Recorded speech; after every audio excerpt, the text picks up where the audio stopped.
Praise the lord. మన జీవితంలో దేవుడు మనకి నేర్పించే మరొక ఆత్మీయ పాఠం ఏంటంటే, బైబిల్ మనం చూసినట్లయితే సామెతలు 15వ అధ్యాయము 16వ వచనంలో ఈ విధంగా ఉంటది. నెమ్మది లేకుండా విస్తారమైన ధనముండుట కంటే యెహోవా యందలి భయభక్తులతో కూడా కొంచెమే కలిగి ఉండుట మేలు అని.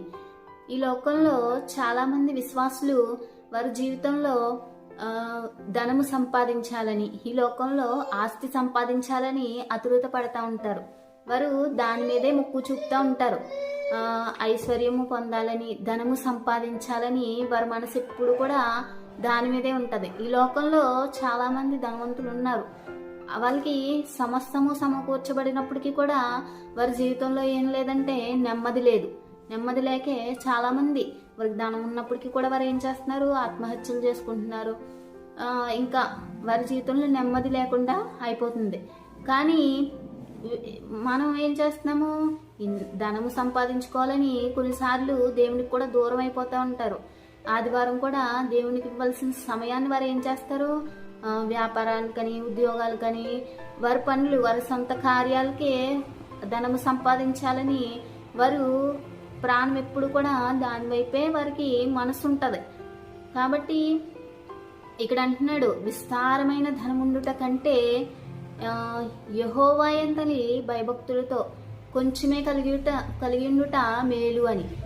ఈ లోకంలో ఉన్న ధనవంతులకి విస్తారమైన ధనం ఉంది, కానీ నెమ్మది లేదు. అందుకే అంటున్నాడు కదా, నెమ్మది లేకుండా విస్తారమైన ధనం ఉండుట ఎందుకు, ఏం ప్రయోజనం? అందుకే మనం కొంచెంలో ఎప్పుడైతే దేవుడు మనకిచ్చిన కొద్దిపాటి ఆస్తిలో, కొద్దిపాటి ధనంతోనే మనం నమ్మకంగా జీవించినట్లయితే దేవుడు గొప్ప వాటి యందు కూడా మనల్ని నమ్మకంగా జీవింపచేస్తాడు. కాబట్టి మనము ఎప్పుడైతే ఈ ధనం మీద మనం మనసు ఉంచుతామో అప్పుడు దేవుడు అంటున్నాడు కదా, సామెతలు 23వ అధ్యాయంలో ఈ విధంగా ఉంటది.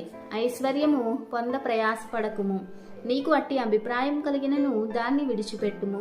నీవు దాని మీద దృష్టి నిలిపిన తోడనే అది లేకపోవును, నిశ్చయంగా అది రెక్కలు ధరించి ఎగిరిపోవును అంట. పక్షిరాజు ఆకాశమునకు ఎగిరిపోవునట్లు అది ఎగిరిపోవును. ఇక్కడ చూసారా, మనం ఎప్పుడైతే దేవునికి ఇవ్వాల్సిన సమయాన్ని మనం ధనము సంపాదించుకోవడానికి మనం ఇస్తామో అప్పుడు అదేమవుతుంది అంటే పక్షిరాజు ఎగిరిపోయినట్లుగా అది ఎగిరిపోద్ది. దాన్ని మనం అనుభవించలేం. మనం అనుభవించకుండానే అది ఎగిరిపోతుంది, అంటే మన దగ్గర నుంచి విడిచి వెళ్ళిపోతుంది. కాబట్టి మనము మన